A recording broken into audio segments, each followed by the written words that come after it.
la présence des parents dans l'échiquier de l'éducation est primordiale. D'abord, il y a une raison de principe. On dit depuis toujours que les premiers responsables de l'éducation de leurs enfants, ce sont leurs parents. Alors, donc, il y a une raison de principe. Mais au-delà de la raison de principe, il y a des raisons pratiques. Le fait que les parents soient là pour donner exprimer leurs besoins, faire part de leurs aspirations par rapport à leur enfant, d'une part, mais par rapport non seulement à leur enfant, à eux, mais par rapport à la réponse que l'école donne collectivement aux besoins des enfants. C'est sûr que les parents ont une présence primordiale. D'ailleurs, dans l'histoire du Québec, avant même la création de la Fédération des comités de parents, ça a toujours été une préoccupation, ça, que la place des parents. Moi, je suis en train de faire une étude sur la genèse des écoles primaires au Québec qui a commencé en 1829.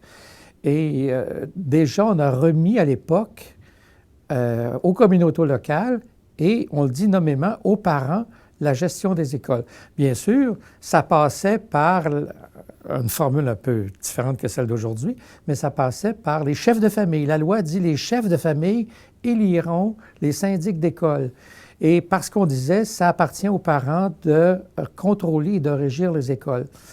Du reste de cette période-là, là, de 1829 dont je vous parle, jusqu'aux années 1960, ça, on a oublié ça, mais j'ai étudié ça, puis c'est assez clair que les commissaires d'école sont compris comme étant essentiellement les représentants des parents.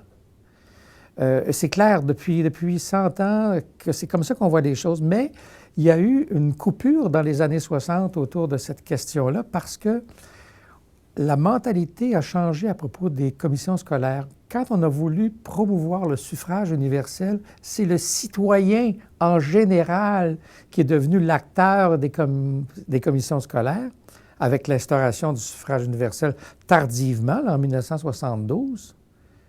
Et là, on a commencé à parler du rôle spécifique des parents en le distinguant du rôle de commissaire qui lui est rattaché au rôle de citoyen.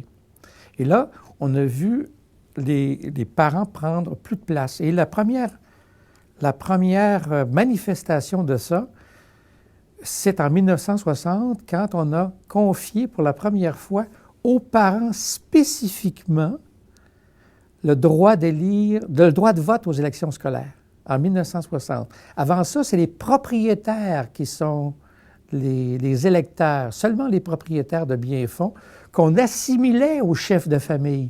Mais là, on distingue ça. Et donc, c'est à partir de 1960 qu'on commence à s'intéresser aux parents de façon spécifique.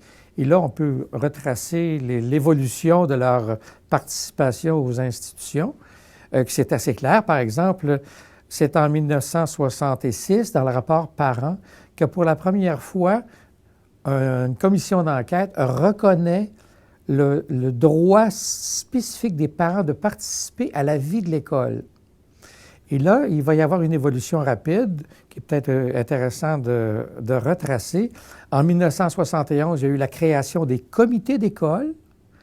On les appelait comme ça, mais en réalité, ils regroupaient majoritairement ou presque exclusivement des parents.